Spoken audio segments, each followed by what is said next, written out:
see you guys. Oh, I love you guys. This is good. Good to be back. Good to be back. We love you guys. It's good to be back home. I love it. Dave Smith, did he already speak yet? Where's that guy at? I'm going to bring him back up here in a little bit. It's good. Good to see you guys. Oh, my favorite, libertarian leaning, but it's not just one conformist room. I like that. And we're going to have a conversation tonight. I hear end the Fed. That's actually what we're going to talk about. But it's not the end of the Fed that you're chanting about. It's bigger than that. It's end the federal bureaucracy wholesale, okay? That's the topic of the talk today. All right, I see the truth hat. That's great. I loved that I launched the campaign with truth because we got to stick a North Star on truth. But if I was to do it again, I would actually start it with the theme 3 words. Not 1 word, but 3 words. Shut it down. That's the theme of our discussion today, all right? So I got to warn you guys. I usually do not write out my speeches. Today I have actually written out a speech. And the reason why is this is not going to actually be, maybe to some of your disappointment, it's a Friday night, I get it. This is not a rah-rah speech, actually. I came down here for a reason. I left my 4-year-old son and my 2-year-old son earlier today. I've been flying all over the country, but it was important for me to be here tonight because I know you all are the soldiers in the fight for liberty in this country. It's the truth. It's why I'm here. And I have come here tonight to ask you for your help. I'm not going to be upset if you don't cheer for the next 30 minutes. I won't be disappointed if you do. But I will be disappointed if you don't think about what I am about to ask of you. This is about the future direction of the conservative movement. Yes, there's a presidential election going on. It's important. I've made my views clear on who I support and why. That's not what tonight's about. Tonight I want to roll this forward a little bit. Skate where the puck is going. And ask ourselves a hard question about the future of the conservative movement. I think there's a fork in the road ahead. I think it's a difficult fork in the road. It's one that we sometimes may be tempted to sweep under the rug. And I want to take you and lift the curtain a little bit through what I see as really a battle for not only the future of the conservative movement, but the future of identifying who we are as Americans. It's going to be between 2 wings, what I call the national protectionist wing and the national libertarian wing of this future movement. And you all won't have to guess very hard to ask where I land on that. But I'm going to ask you to stay with me for the next 20 minutes. We're going to go a little bit deeper than the usual surface talking points. It's not a campaign-style speech, but it is a speech where I'm asking you for your help to make sure we direct this movement in the healthy direction we need to go, rather than what I'm deeply worried about, a very different direction where this could end up in the next few years. So one of the things that made Donald Trump such an interesting figure in 2016 is that he didn't just parrot the usual talking points expected of a Republican politician. It's hard to remember this, but he was one of the few people on that debate stage back then who actually was, for a long time, a principled opponent of the Iraq War perpetuated by actually the Republican Party before the Democrats came over. It's one of the things I love about our man Ron Paul, is he was one of the few who stood against that war as well. But it's easy to get in front of an audience, tell them what they want to hear. He didn't just incrementally give you a little bit of fluff around the edges. He changed the orthodoxy around foreign policy. It was not the job of the United States of America to be the arbiter of international moral justice, no.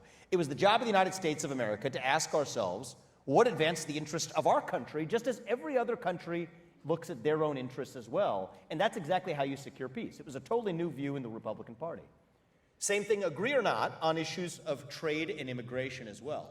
The historical view on trade, the neoliberal consensus, had been more trade is inherently good. More trade is inherently good because it maximizes the size of the economic pie. Donald Trump questioned that, particularly as it related to our dependence on nations like China. And this is interesting. I'll come back to this. That's a pretty good impression right there. A lot of talent in this room tonight. I like that. And the same thing even on a tougher issue, which we're going to cover tonight, is the issue of immigration. The historical view is that more immigration is good, legal or illegal will look the other way, without asking the question of what the impact of that was on the rule of law in the United States or our national identity. And so we've seen, in response to that, the rise of a new, what we'll call America First movement, a positive nationalist movement that said, you know what? We reject just the historical neoliberal orthodoxies of yesterday, what the John McCains and the Mitt Romneys recited from memory, instead to actually offer a different vision for America's future, saying that the job of U.S. leaders is to look after the interests of U.S. citizens, period. To say that's not controversial, that's something that is the job and duty of an elected leader.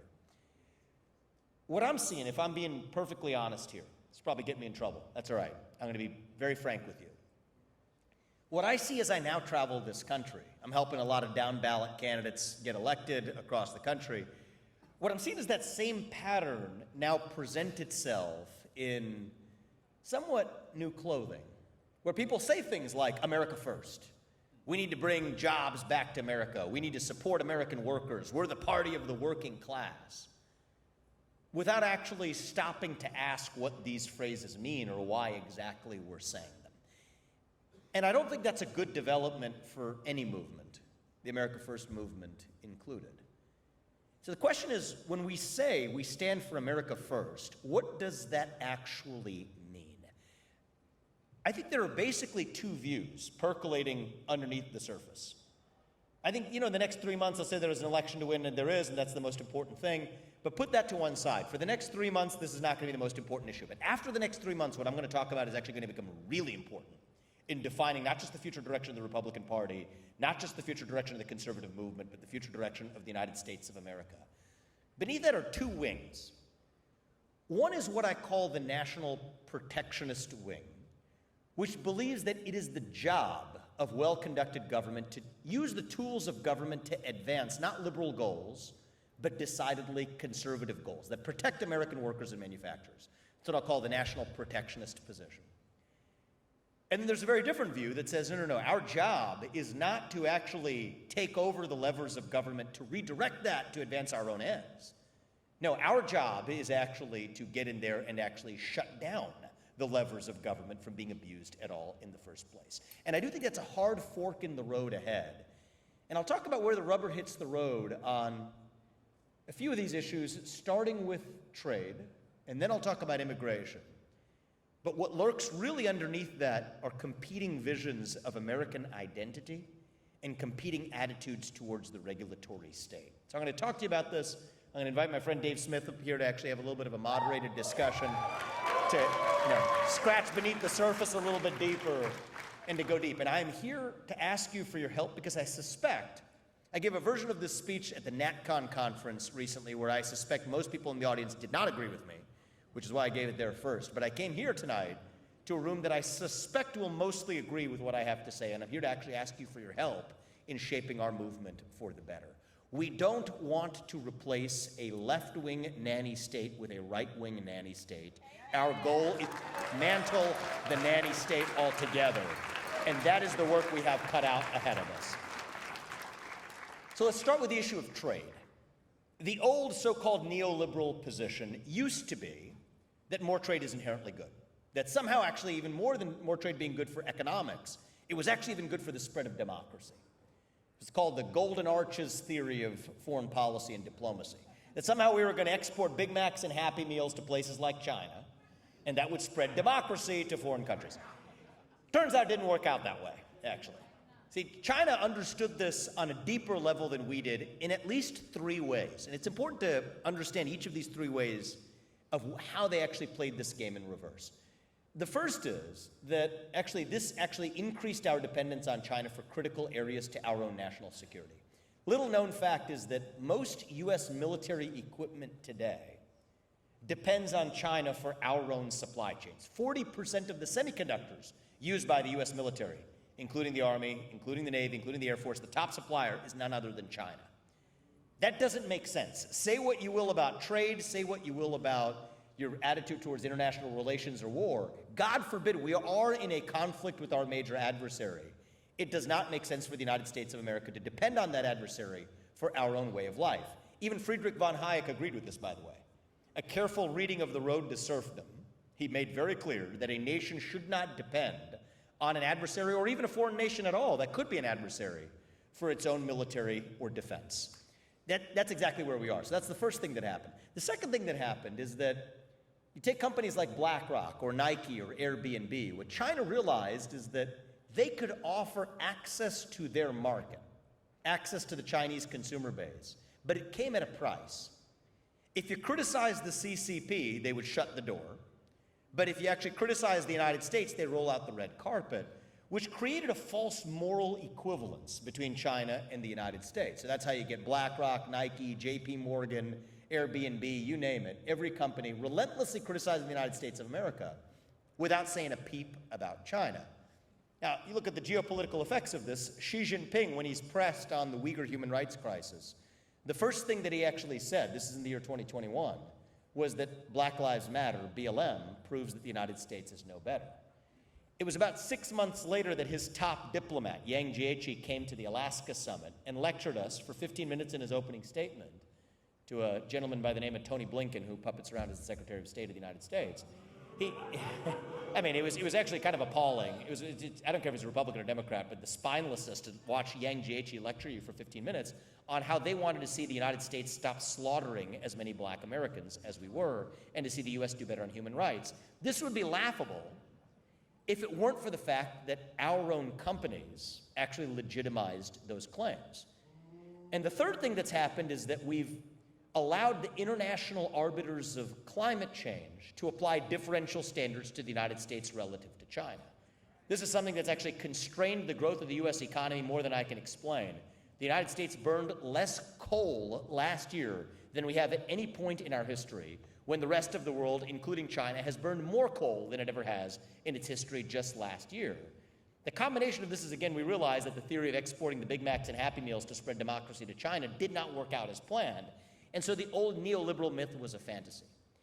Now, what I see as the problem, though, is that in response to that old neoliberal failure, we have the rise of a new protectionist response that takes these valid concerns about depending on a foreign country for our own military equipment, that doesn't make sense, to instead go in a very different direction. It says, you know what, we have to actually protect American manufacturers from the effects of foreign competition. That's a different subject. But that became the response that I actually worry about in our own future direction of our conservative movement.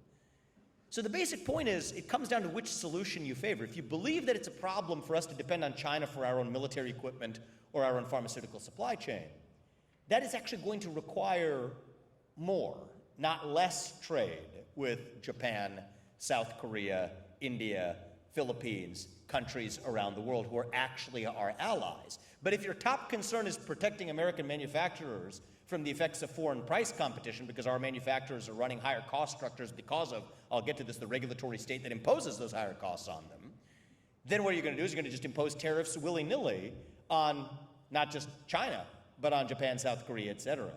And so that's the fork in the road as it relates to so-called trade policy, is do we believe that actual protection of national security is our concern with respect to China? You make one choice.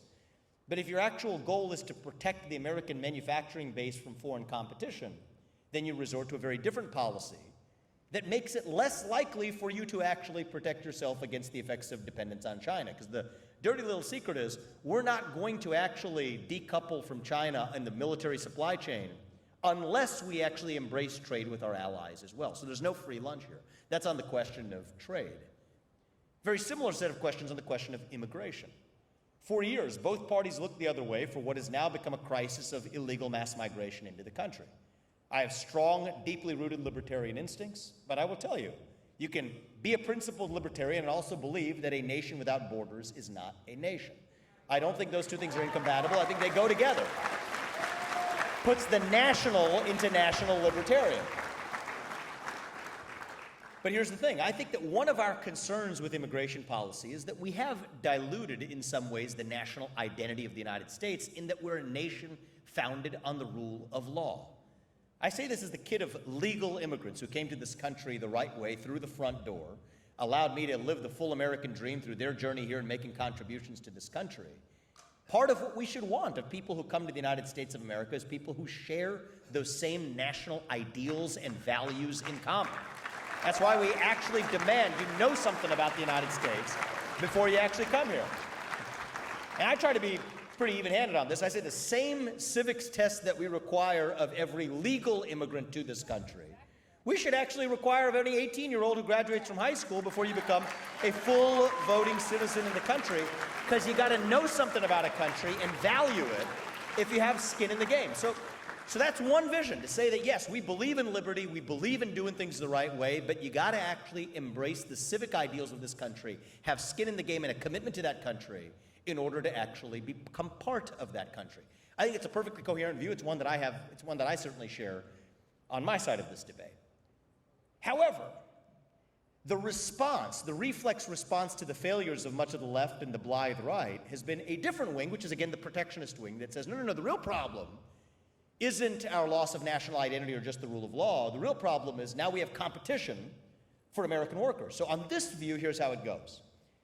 If a company is hiring an American worker to do a job at $20 an hour, but 2 foreign workers would do that same job for $10 an hour, it's the job of immigration policy in this country to actually make sure that the company can't hire those 2 legal foreign immigrants for $10 an hour so that the American worker can earn that higher wage. Now, classical economic theory, Austrian economic theory, libertarian economic theory, I think common sense economic theory, would suggest that that shrinks the size of the overall pie, and it actually reduces the overall numbers of workers who are employed in the first place. Because if a company has to pay $20 an hour to hire a worker, they're going to hire necessarily fewer workers than if they were actually able to hire $10 an hour, which reduces overall production, which reduces the supply or increases the cost of supply and leaves the economy slightly smaller. The protectionist response to this is, oh, that's just an ivory tower myth. And actually, we're going to see more innovation, because you're going to see, even if McDonald's had to hire fewer workers, that's going to cause McDonald's to build more kiosks, which is technological innovation that you otherwise don't see from companies if they're relying on just cheap foreign labor as a crutch. That's the argument for the other side. I think we have to reject this view. The reason is that we are a nation founded on the pursuit of excellence. We're not a nation of victims. And I've been very critical of left-wing victimhood culture, including in some of the books that you heard about.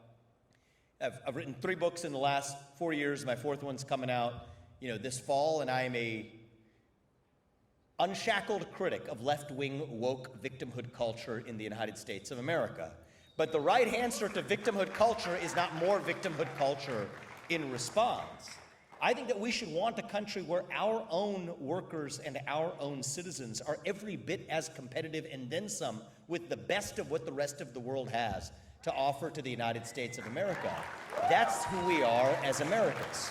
That's how we made America great the first time around, and that's how we ought to make America great again. So that's my view on the brewing rift on the question of trade, brewing rifts on the question of immigration, which really underneath it have 2 competing views of American identity and 2 competing views on our attitudes towards the regulatory state.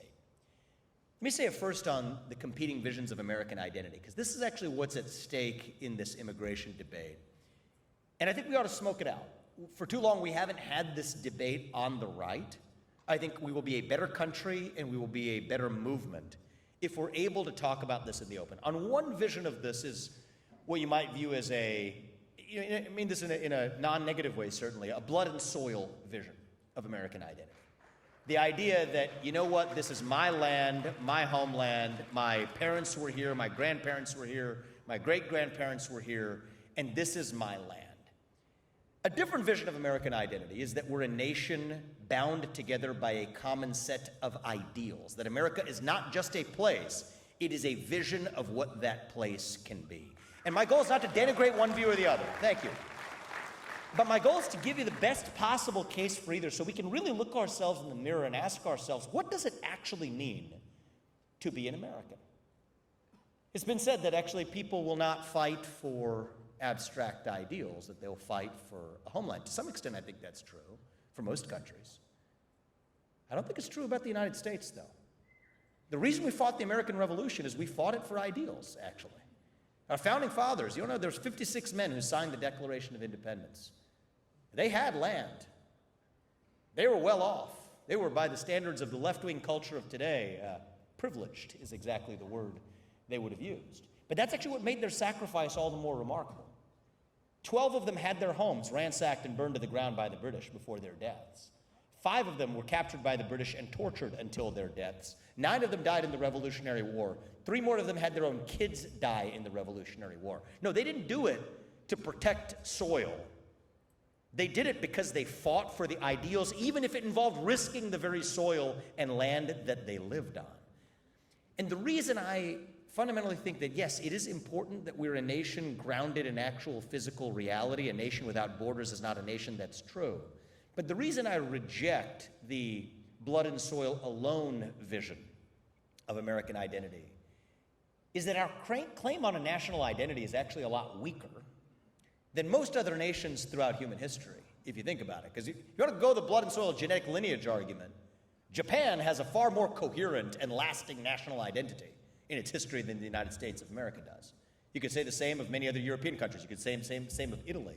You could say the same of most other nations. Their national identity is far more pure when you're looking at the quality of genetic stock or tie to a particular claim or piece of land.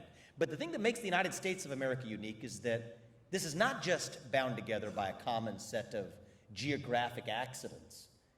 It's a set of geographic accidents bound together by a common core of ideals. And that's who I believe we are. And so when I think about what kinds of immigrants we want to accept into the United States, we're not just an economic zone. The United States is more than an economic zone. We're a nation bound together by a civic identity, but that's what we actually care about. Do you know something about the United States? Are you willing to sacrifice to the United States? Do you pledge exclusive allegiance to the United States, which is why I'm against dual citizenship in the United States? It doesn't make any sense for you to pledge allegiance to 2 different nations at the same time. But if your vision of identity is nothing more than the physical space in which we live, then actually dual citizenship becomes actually very much the status quo that we live in today, is that it is entirely possible for even elected officials in this country to have citizenship to other countries without any disclosure to the voting public. And so this is why we've got to look ourselves in the mirror and ask ourselves, what does it actually mean to be an American? And those are deep, hard questions that we actually have to confront if we're going to set the right policy for the future, which brings me to really the set of policies that matter most for the future of this country, and it relates to the regulatory state in the United States of America. Here's the problem in this country. We were told that the people who we elect to run the government are the ones who actually run the government. That's why we fought the American Revolution. Turns out that was a myth, actually. Today in the United States of America, the people who we elect to run the government are not the ones who actually run the government. It is the unelected bureaucrats in the deep state who pull the levers of power today. It is people who we never elected, have no democratic accountability to us, to we the people, that write most of the rules, coming out of, pick your favorite 3-letter agency, FTC, SEC, ATF, EPA, God knows what. And the question ahead for the future of our conservative movement is, do we want to go in and reform that regulatory state? Maybe redirect it to advance our own ends? Or do we want to get in there and shut it down? That is the answer for the future of this country. We are going to get in there and actually shut it down. That's the afuera in the United States of America. We don't need less Javier Milei. We need more Javier Milei on steroids in the United States. If we do the job right, he's going to look like an appetizer course compared to what we actually have in store for our own future in this country. And it's worth asking yourself, look, I say this to a lot of conservative audiences. They cheer, not quite as well as you guys do, but they'll give you some polite cheering too. Here's the issue. You got to look yourself in the mirror and ask yourself, what trade-offs am I willing to make for that shutdown? It comes with trade-offs. There's no free lunch. See, I'm not going to sell you some false bill of goods that says it's all going to be honky-dory and roses every step of the way. It's not. There's 2 risks you got to take. When you're talking about reforming and revitalizing a country, revitalizing a nation, there's a risk involved no matter what you do. The first risk is that you don't cut enough. You don't cut enough fat. What happens? You cut one head of an 8-headed hydra, it grows right back. That's the first risk. That's the path we've always taken. The other path is you're going to cut so much that you take the risk that you will cut some muscle along the way. You have to acknowledge that risk. I can't come in here and tell you it's going to be, I said I'd cut 75% of the federal government if I was elected president of the United States. That's what I said. I can't tell you that it's going to be the exact right amount. I can't make that promise because that's false precision. What I will tell you is that I am willing to take the risk of cutting so much that, you know what, some of us might even regret how much we cut, and if we made that mistake, fine, we'll fix that afterwards. But we're actually willing to do the hard thing, not just cut off one head, but cut the beast and slay it at its core. That's how we save this country. So think about this. When it comes to, say, antitrust policy in this country, you know what? A lot of conservatives, and people I respect, right? I'm not denigrating other people. I respect people who are actually able to articulate a different view, even if I disagree with it, as long as they have the courage to actually defend it. Problem with most politicians these days is actually, they're like flags that wave in the wind, right? They'll wave in whatever direction the wind goes. I'm not naming names, not today. But this isn't about any specific individual. This isn't about any, because it's the culture of Washington, D.C. I mean, that's the way most of politics works. So I actually respect far more both people in a different part of the conservative movement and even people on the left who at least have principled positions that they're willing to defend, even if they're the ones I disagree with, than most of what you get in Washington, D.C., which people who will tell you what you want to hear. And you know what? If you care about somebody, you tell them the truth. If you care about yourself, you tell them what they want to hear. I care about the people of this country, so I'm going to tell you the truth. Let's talk about these agencies one by one. Let's talk about the FTC. I think there are voices on the left and on the right who say the job of the FTC is to now not just look after sort of whatever the historical mission was, which I think was a flawed in the first place. I think most antitrust law is actually built on fraudulent and false premises. But actually, to say now it's actually further the job of the FTC to expand to look after what they call fair competition. Well, you could have one view, and some conservatives have this view, that you have to look after fair competition, and we want to make sure that we're protecting American manufacturers and workers. You know how we're going to protect American manufacturers and workers? Is we don't want the government deciding what does and does not count as what they call fair competition on a given day. And that involves some trade-offs. But we have to stand for our own principles. Take the CFPB. Remember this one? This was created in the wake of the 2008 financial crisis, in the aftermath of thank you, Obama. Thank you, Elizabeth Warren, who inaugurated it. I like this. This guy's, we got to make sure Donald Trump wins the election only because this guy should have a job afterwards. I like that. I like that. That was a nonpartisan statement, by the way. So the point is, that was created in the aftermath of the 2008 financial crisis by a lot of the left. But here's the dirty little secret. Got to admit the truth here. Got your hat for a reason, man. Got to speak the truth when it's hard. You actually have Republicans who are now voting to empower the CFPB with greater authority, saying that they're going to put maximums on the APR rates that individual credit card companies are able to charge. Empower the CFPB to enforce that. First of all, if you look at actually that pending statute, it's not from me, it's not from a Democrat, it's even from Republicans who have proposed it. That would actually render most credit cards illegal under current law today, which actually denies American manufacturers and workers access to credit that they need. That's on the policy of it. But even think about which agency it is that you're actually empowering. Right? The same agency that's pushing the woke dogmas, the racial equity quotas, measuring whether or not businesses are matching up to the right race and gender and sexuality receiving loans. That's the agency that we're saying, we're going to scold you for saying all that, because no conservative really appreciates when they engage in that type of progressive overreach. Says, we're going to give you a little slap on the wrist, but we're going to expand the authority that we give you. Just use that authority in a slightly different way, in the way that I tell you to actually protect American manufacturers and workers. It doesn't work that way. It's hypocritical at its core. Take the Department of Education. You get the same debate here. Say that, you know what, we shouldn't subsidize four-year college degrees, which I agree with. It's mostly been a waste of money. It's a backdoor vector for woke indoctrination from K through 12 all the way through actual higher education. That's what the Department of Education does. But the conservative temptation is to say, oh, no, we need to subsidize two-year or vocational programs instead. The right answer is not to redirect the subsidies. The right answer is to end the subsidies and to return the money back to the people and to the states to be able to decide how they actually get their own kids educated. So we don't want to reform the Department of Education. The right answer is to get in there and actually shut it down. That's the answer to the question. End the Fed 2.0 is about ending the federal government bureaucracy as we know it. That includes the FED, that includes the Fed. I'll talk about the Fed, actually. We can't leave a forum like this without talking about the Fed.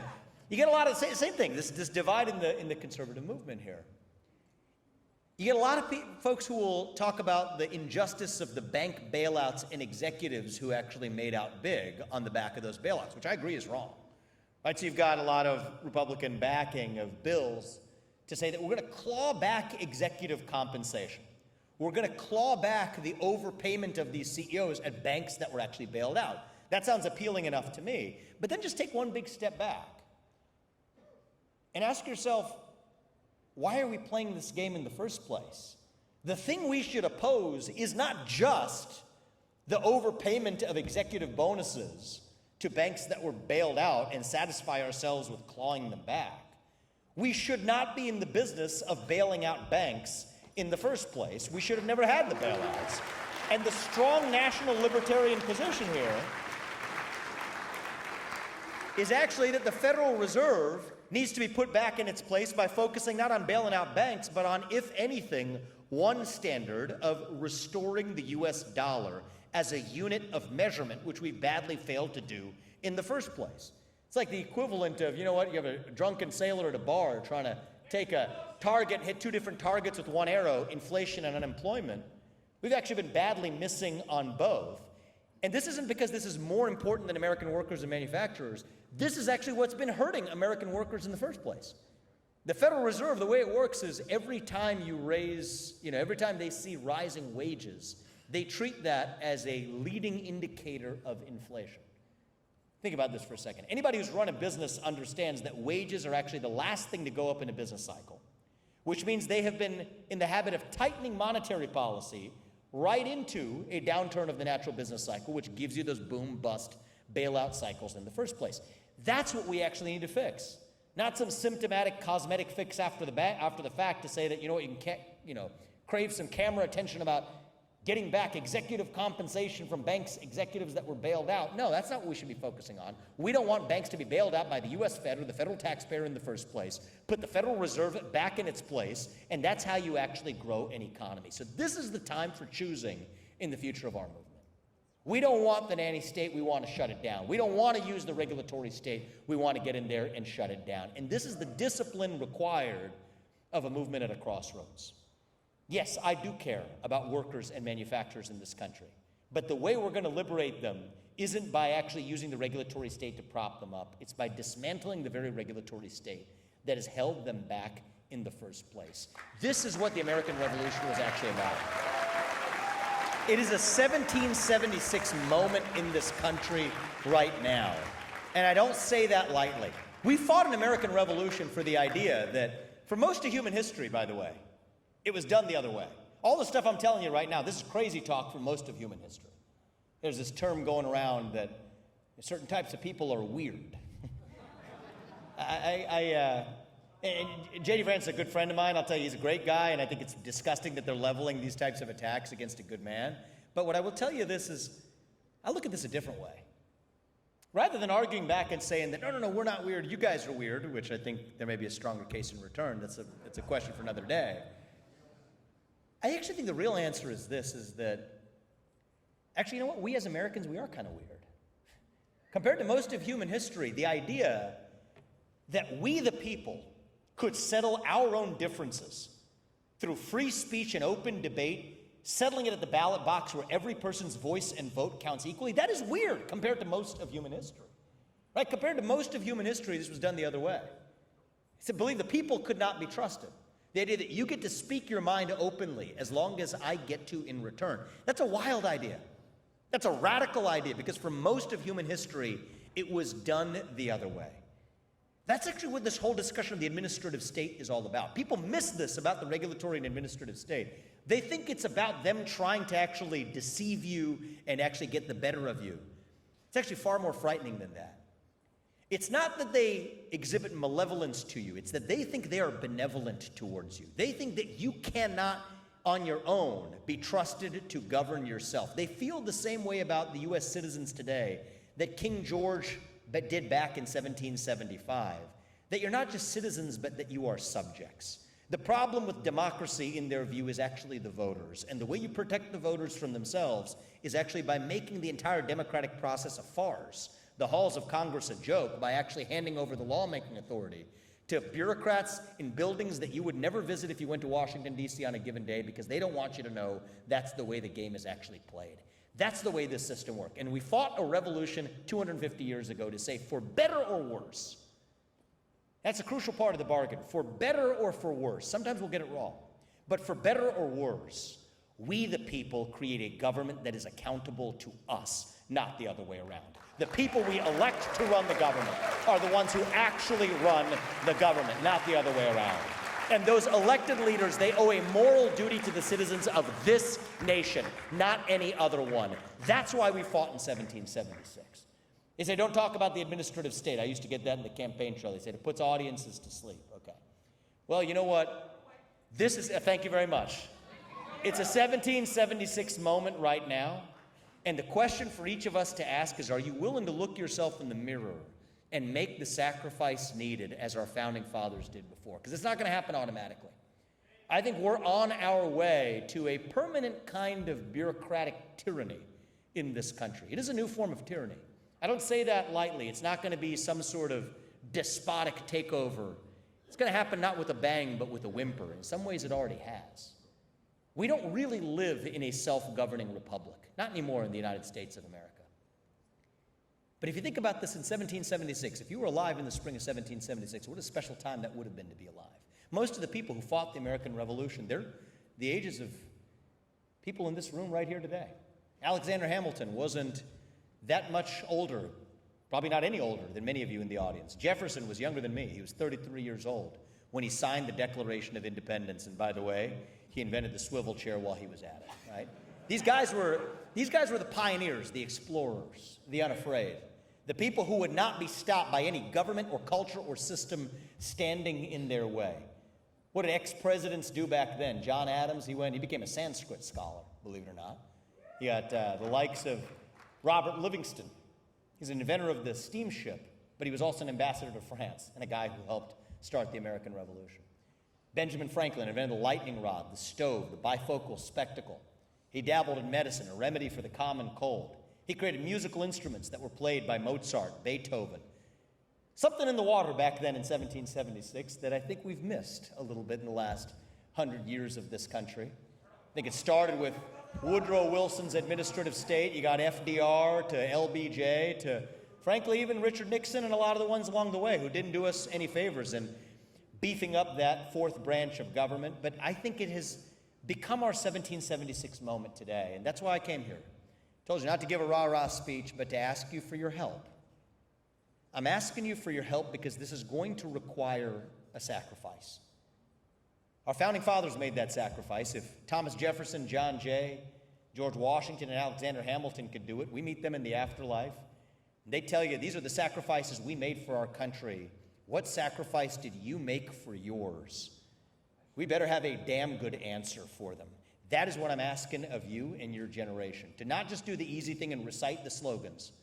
We've done that before. We've had a Republican Party and a conservative movement that's done that before. Question the dogmas. Question why we're saying the things we're actually saying. Yes, I believe in putting America first, but what does that mean? Reject the impulse. It's going to happen in the next 4 years. We will face temptation to say that we want to replace that left-wing nanny state with a right-wing nanny state. The right answer to that question is hell no. The right answer is to dismantle the nanny state. We will face the temptation to say we want to replace the left-wing regulatory state with a right-wing regulatory state. The right answer to that is hell no. We want to dismantle the regulatory state. We will face the temptation to say, hey, we want to staff the bureaucracies with our own people and claim that we want to reform them. No. The right answer is to get in there and shut down the bureaucracy. That's how we save this country. That's what our founding fathers fought for in 1776. And if we do, then we don't have to be this nation in decline anymore that we've become. We're not at the end of the ancient Roman Empire. Don't believe what they tell you.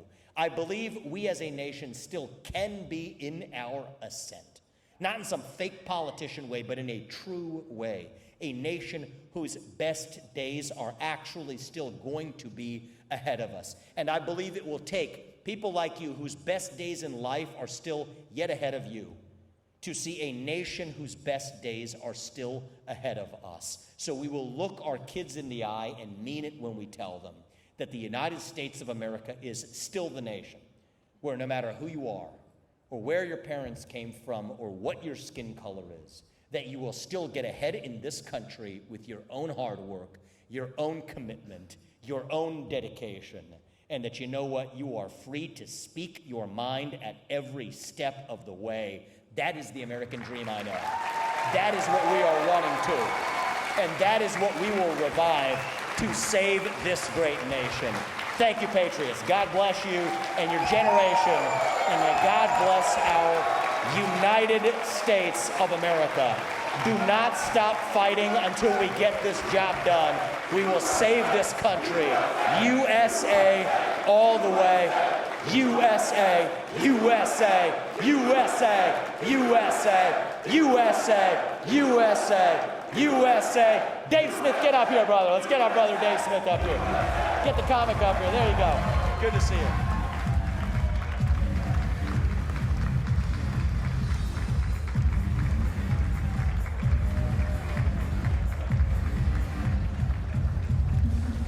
The Friday night lecture stuff here, but. Hey, what's up? A mic? Am I mic'd you got up? Can you guys hear me? How about Vivek Ramaswamy, everybody, huh? Wait, which one of us is leading this? So I think actually, I don't know if we're allowed to do this or whatever, but I don't think libertarians are here to follow artificial rules. I think if you want to just open it up even a little bit, we could do that. But let's kick off a little bit first, you and I, because I could see some of the people here with some energy. But one of the things you and I talked about, right? So Dave and I, we didn't know each other before I ran for president, but I would say we've become friendly over the last year. I would say so. And one of the things I like is that we're able to actually push each other on ideas. So I shared with you this sort of national protectionist national libertarian perspective, which I think you heard, have gotten to take a look at. What is your perspective on the right message? We got the Libertarian Party over here, but the reality is no one's going to get elected for president over there. So playing within the system, what do you think the right path is forward for driving change? And I'll give you mine. I'm a Kamala Harris guy. I think that when it was Biden, I didn't think we had any options, but this Kamala kid, she's really gonna. All right, calm down. He is unburdened by what has been. Okay. That is. Dave is now unburdened. Oh, well, you all fell out of a coconut tree? Sorry, I'm trying to have a conversation up here. Well, look, I think that, as I was kind of indicating in my remarks earlier, I think there's a strong argument for why people who care about liberty should get on board the Trump train and support him. But at the same time, I feel like we should never just be giving our vote without at least pushing what we believe in. And so, look, Donald Trump promised to free Ross. And if he's going to do that, then I get anyone supporting him. And I can tell you on this one, because conversations I've had with him on the libertarian questions, he has not made a commitment lightly. He may not have made all the commitments that every libertarian wants, but the commitments he has made. Right. He's made, I can tell you from firsthand attestation, okay? He makes those commitments he's already made seriously. And so that's what the next 4 months are about. But there's just so much on the campaign trail anyway that I think more about, okay, we got the next 4 months, fine. But we think about the next 4 years, the next 40 years ahead. I do think that the managerial class and that machine, if we're being honest, is not just a feature of the Democratic Party. It's existed for much of the Republican Party, certainly pre-2016. You think about Kamala Harris's cognitive deficits or Joe Biden's cognitive deficits. They're not a bug, really, for the feature for the people who manage them, right? They're a feature. They allow them to be controlled to advance somebody else's agenda, but most Republican politicians who were elected for most of the last century probably fit that description too. And so I think one of the things we got to do is at once make sure we deliver what I view as certainly the right answer for victory in November. But that's not the destination, that's the starting point. And I think we have to actually look at a broader wholesale reform of that managerial class, that bureaucratic class, that I think has actually sucked the lifeblood out of this country. Well, yeah, I mean, look, 100%. And the thing that I think is frustrating about Donald Trump is that we do have a 4-year track record to go off of, and it doesn't seem at all clear that he recognized that that was even an issue in his first term. So I want to say, you know what I mean? Like, I want to say one word about Well, I'm just saying, every year he was president, spending went up, and then, of course, culminating in 2020, which was a great year for the country. And so that's kind of, I think, the issue that a lot of liberty lovers are having with Donald Trump, where it's just like, look, I'd like to believe that he has figured something out that he hadn't the first time, but I don't actually see that much indication that he has. So Dave, as always the case when you and I speak, I'm speaking on behalf of one person. Of course. Which is myself. And I'm going to give you my perspective on this, all right? But I've been very clear about who I support and why, but I want to be very specific about this. The issue that's nearest and dearest to my heart, and I would love for your help, whoever in the audience, if this issue is near and dear to your heart, to make sure we fix this, is to tackle, deconstruct, and demolish the existence of the administrative state. The fourth branch of government should not exist in the United States of America. There's 3 branches of government, not 4. And how are we going to shut it down? So one of the things I'm frustrated about is that didn't happen between 2016 and 2020. But there's actually one important reason why. This is big. And people don't like to get into technical details. Well, you know what? Sometimes the technical details actually matter. The Supreme Court has now given us the path to actually do it in a rock-solid way. You got West Virginia versus EPA, probably the most important Supreme Court case of our lifetime in 2022, that said that, you know what, if they write a regulation, the EPA, SEC, FTC, whatever, if they write a regulation that Congress did not authorize them to write, then that regulation is per se null and void if it deals with a major question. That's a big deal. Then you got this year, Loper Bright, the case that actually overturned what's known as Chevron deference. Yeah. Big freaking deal for the country. This is a big freaking deal for the country, which says that courts no longer defer to the judgments of these agencies. Then you got SEC versus Jarkissi. There's a whole bunch of other cases which says, actually a lot of people don't know this. A lot of these administrative agencies have judge, jury, executioner, investigator, prosecutor, rule writer, all under one roof. Separation of powers is a myth. Jarkissi overturned that and said these administrative law judges are actually unconstitutional, just like West Virginia versus EPA said the regs are unconstitutional. Jarkissi now says that the judges themselves, the so-called judges within these administrative agencies, if they sit within the 3-letter agency, their judgments are outside the bounds of the Constitution and therefore null and void. That's a big deal, and we only got that in the last couple of years. That's true. So that toolkit did not exist in 2017 in a way that it does today. Now, does that a guarantee that any given person who's running for U.S. president that even has made explicit promises, right? I made promises on the campaign trail if I was the next U.S. president that I was going to get in there and fire 75% of federal bureaucrats. Shut down the ATF, the FBI, the U.S. Department of Education. You go straight down the list. Food and nutrition services. We don't need a lot of these agencies. And yes, I would have kept those promises if put in that position. But given the choice now, okay, yes, it didn't happen before, but you have the Supreme Court, justices appointed by Trump to do it, and a guy who actually does want to drain the swamp. My best advice to the country is take the shot you have. And if you're a libertarian, you don't agree with 100% of the views, fine. Take the shot you have to take the next step over the next 4 years. And then we've got the next 250 years after that. That's the way I look at it very practically. That's why I've landed where I have. Well, okay, honestly, I don't have much of an argument against that. I would just say, libertarians, if you're taking that shot, fine, take it. But keep pressuring them on what we care about and never relent on that. You know? So like because the thing is that even someone like Don, I think that's so right. I mean, you got a lot of people. I'm not a politician, never was, ran for president for a year, I guess, then maybe a quasi-politician for about a year, but I'm a business guy. But should I ever be in a position of elected office of one kind or another, whatever it is, that's your choice, man, not mine. But what I will say is, I want you to take everything I said here today, not as a politician, but telling you what I believe should happen for the future of the country. You're not doing your job. You're not making the sacrifice needed for this country if you're not holding me accountable to the things that I've just told you tonight on this stage, right? These can't just be words. They have to be actual. They have an actual basis for delivering accountability, or else we're not going to have a country left. And so I'm saying this because it's all being taped tonight.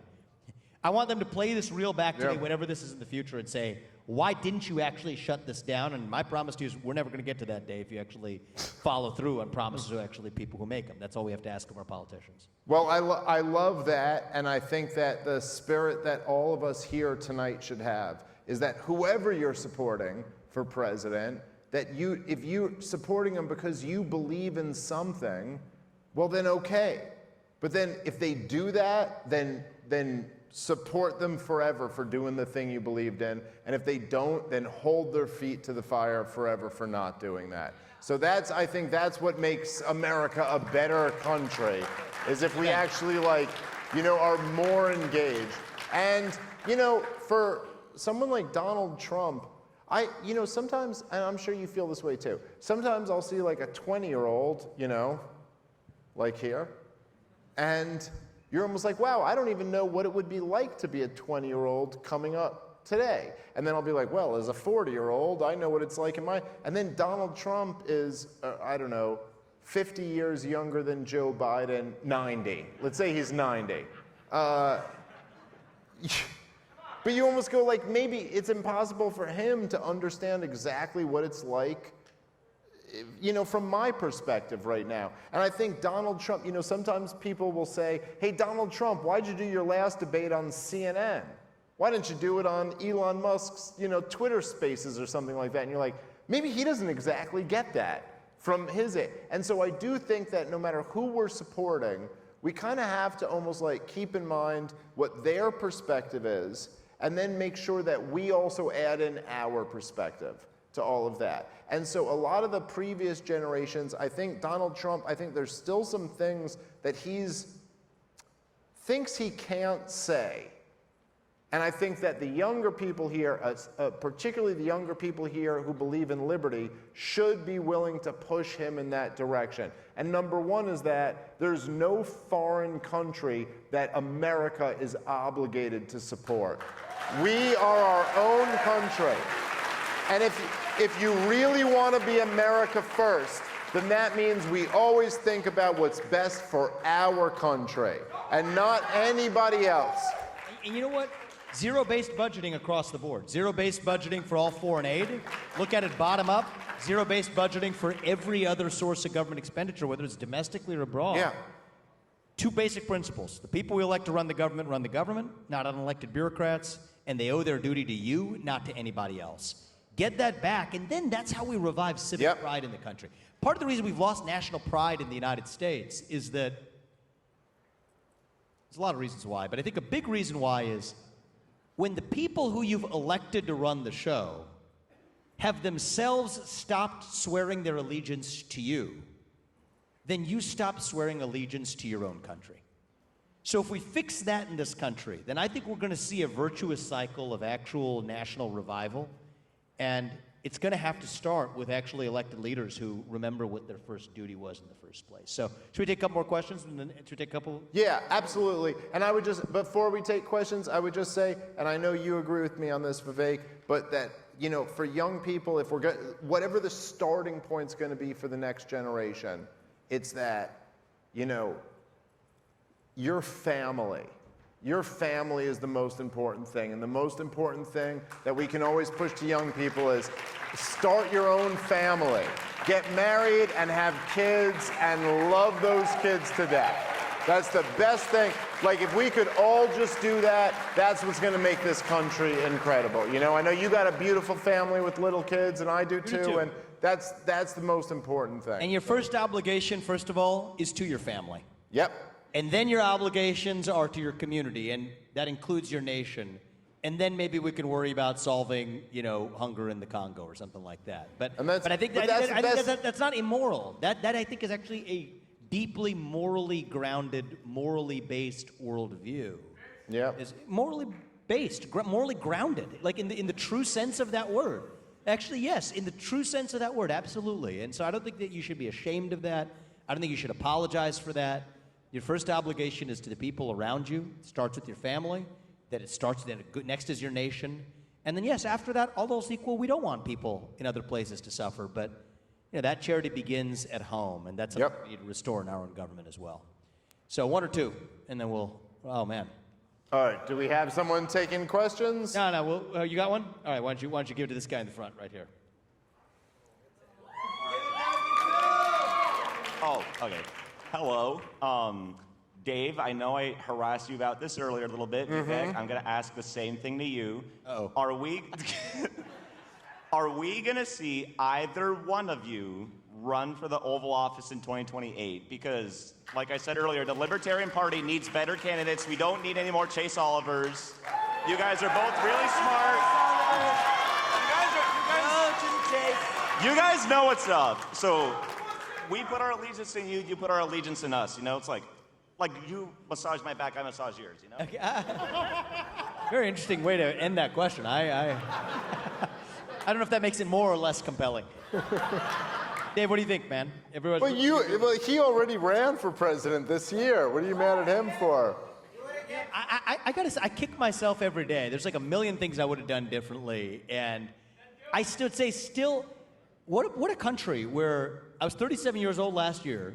Nobody knew who the hell I was in last February. So, by the way, Vivek like cake, and Ramaswamy like Ramaswamy, is how you say it, okay? And that's where I started, and you got multiple U.S. senators, multiple governors, a vice president that I was able to beat in the context of less than a year. That's the United States of America. That's beautiful. And I screwed up a lot of stuff, too. I should have a lot of learnings from that year. What I'll tell you this is, I'll give you some advice. Who delivered more of a knockout punch to Nikki Haley than this guy? That was pretty awesome. Thank you, Dan. So I'll answer your question in the form of advice, unsolicited advice. How old are you, man? 21. 21 years old. Here's a piece of advice I got actually right about when I was 21, and I followed it in my career. It takes about as much effort to do something small and to do it really well as it does to do something really big and to do it really well. Okay, so we only got a short time on this earth, and my philosophy is put the effort in and do it right, but if you're going to do it, it might as well be something big. That's the way I look at it. So, whatever it is, I'll keep that word. Thank you, Matt.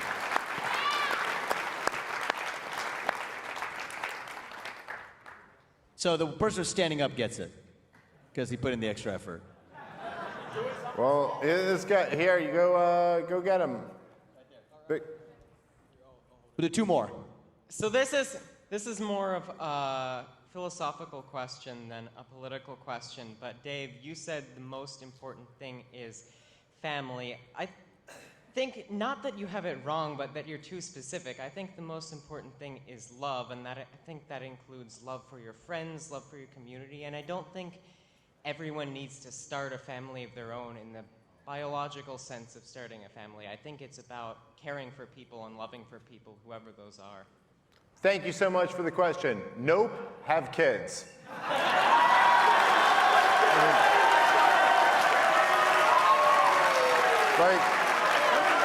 No, I mean,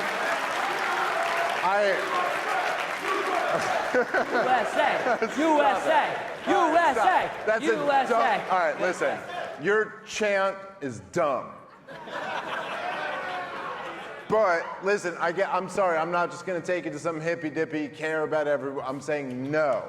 Get married and have kids of your own, and that's what actual love is. And you can sit here and be like, no, I love my friends or my no, you don't know. I just gotta say, I respect the guy though. Come on, he asked a question. Fair. Even though he's a minority in the room. Respect for the question. For actually, he took the mic, asked a question. All right, last one, we're out of here. Yep. Last one, we're out of here. You pick. Right there. Right there. Hi. So I have a question for perhaps both of you, specifically for Dave first. I'm just curious, like you've talked about Trump, like reasons why, people could support Trump. I'm curious to hear what you have to say about the independent candidate RFK Jr. Just your thoughts. Sure. Oh, well, look, I mean, whenever you're running whenever you're talking about presidential, politics, if you're talking about like the two major party candidates, or then you're talking about a third party candidate, to me at least, there's always a slightly different metric by how you have to judge them. So if some guy in the crowd goes, "I'm running for president," and he's perfect on every issue, I might say, "Hey, I'm going to support that guy," even though he has no chance of actually being president. And so it's almost like the less chance you have, the more perfect you have to be.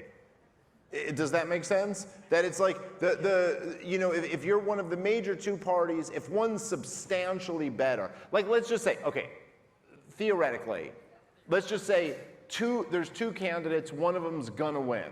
One wants to tax you at 90% and fight 5 wars. One wants to tax you at 10% and start 0 wars. Would anyone in this crowd go, "Well, I don't want the 10% and 0 wars guy because actually I believe no, you shouldn't be taxed at all"? Maybe some of you would, but you would also understand where we'd go "Hey, this is still way better than that." With a third party candidate, my question is what message are you trying to spread? So with RFK, me personally, I would say I thought his message about COVID was incredible. I thought his message about the COVID vaccine was incredible. I think his message about the war in Ukraine was incredible because he's so spot on about that. And then you have Israel. And look, I'm not saying, Vivek, I'm not getting you in trouble. This is me saying this right now, okay? If you say you want American taxpayer dollars to support Israel's war in Gaza, then I'm not gonna support you, okay? Now,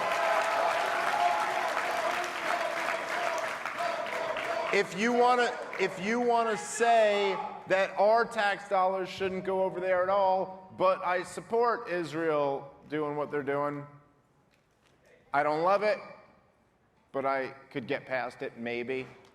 If you're gonna say our tax dollars should support Israel's war, and you're gonna make Rabbi Shmuley your campaign advisor, get out of here, and I never want to hear from you again. You are performing a public humiliation ritual, and I don't want any part of it.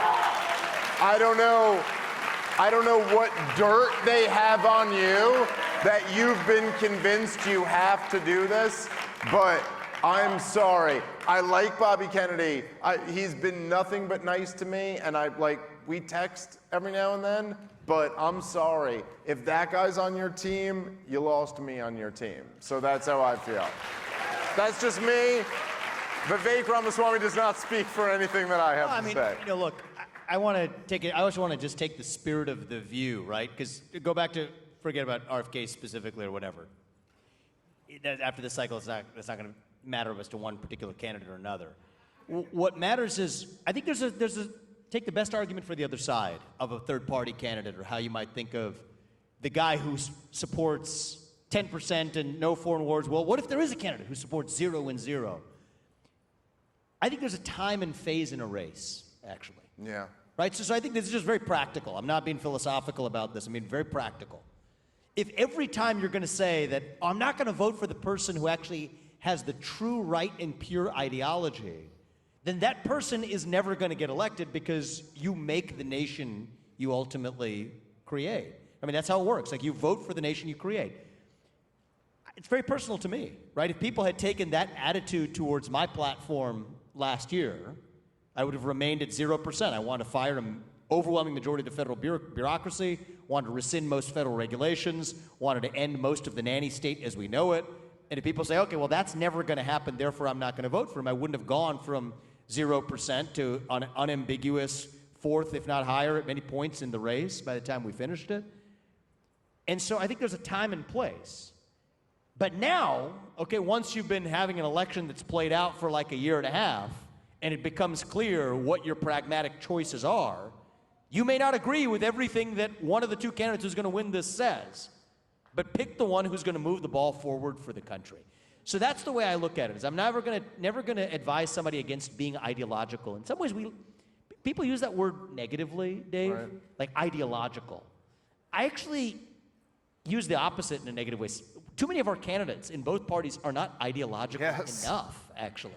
What's the point of going through these motions? They believe in nothing. Yeah. Right. So I'd rather have somebody who believes in something and believes in it staunchly. That's why we love Ron Paul, right? He's somebody who was unafraid to say, I don't know how many votes this is going to get me, but I'm going to tell you what I think.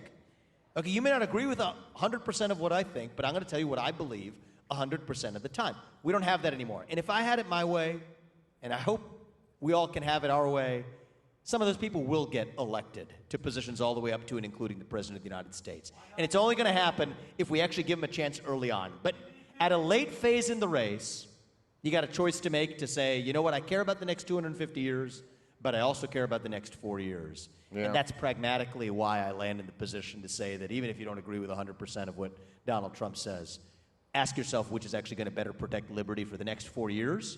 And then the beauty of our system is you get the next cycle 4 years after that. Here's what I'll say in wrapping up today is, I do think you're going to be the generation that saves this country. A lot of you are millennials like us. You're millennial, close? I think I'm. Doesn't matter. I mean, I think I'm on the old end, We're but the I same think I age. am. Yes, I think technically I am millennial. Yes. You know, for whatever these definitions mean. 83. Does that get me millennial? Yeah, I think so. Yeah. All right. We'll count it as today. All right. Here and it's declared that that's millennial. I'm I gonna go think home and our tell my generation, wife, we got- babe, I'm a millennial. You gotta, yeah. Is that actually, you're just dyeing it white to look more mature, or is that occurring naturally? Oh, this is white out. It's is actually- what I'm doing. Our generation, we got cynical, actually, is what happened. Right? We were promised that if you take out your college loan, you get a head start in the American dream. It hasn't worked out that way. We were told that actually the Republican Party stands for capitalism. You got the 2008 financial crisis, followed by the bailouts. We were told that we actually care about protecting the United States of America, where we had 9/11 on our own home soil, and then we go invade a country that actually, let's be honest, had nothing to do with it, in the case of Iraq. So we were cynical, right? We grew up into that.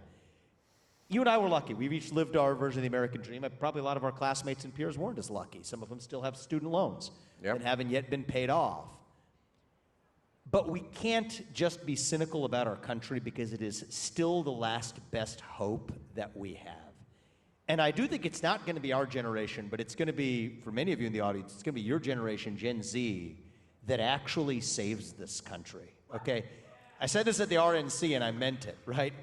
If you want to actually stick it to the man, and you want to be countercultural, and you want to be a hippie, and you want to stand up for yourself and stick it to the system, start a family. Say you actually believe in your country, that you pledge allegiance to the flag of the United States of America, not another nation, and that you're proud of it. Show up on your college campus, call yourself a conservative. See what happens. It's going to be pretty liberating. That's what's coming in this country. And so I do think that most of you, your best days are still ahead of you. And I think it's going to be people like you, people like Thomas Jefferson, people like Alexander Hamilton, whose best days are still ahead of them to see a country whose best days can still be ahead. A country that I believe, actually, just truly, I believe it, a country that is still young, actually. People say we're like the ancient Roman Empire. Well, you know what? Rome lasted about 2,000 years if you count the second half, all right? And 1,000 even if you don't. So we are still in the early innings of this ball game, but it's going to take a generation that actually sees it that way to make it true. So you know what? Are you going to be disappointed in the Republican Party of today or whatever? Yes, fine, good. Channel that to change this country for the better, but it's not somebody else's job.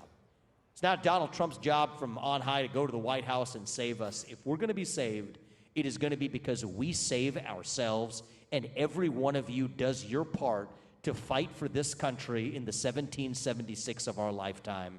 That's right now. So you do your part. Dave Smith's going to do his. I'm going to do mine, and we're going to make sure that our country's best days remain ahead. Thank you, guys. God bless you Hey, and your families. let me just say, listen, I'm sorry, you guys are all on your feet. The best person influencing Donald Trump and influencing the right wing in America right now for liberty is Vivek Ramaswamy. So give him a round of applause. For Dave and Vivek, everybody. Great job. Thank you so much. Great job. Great.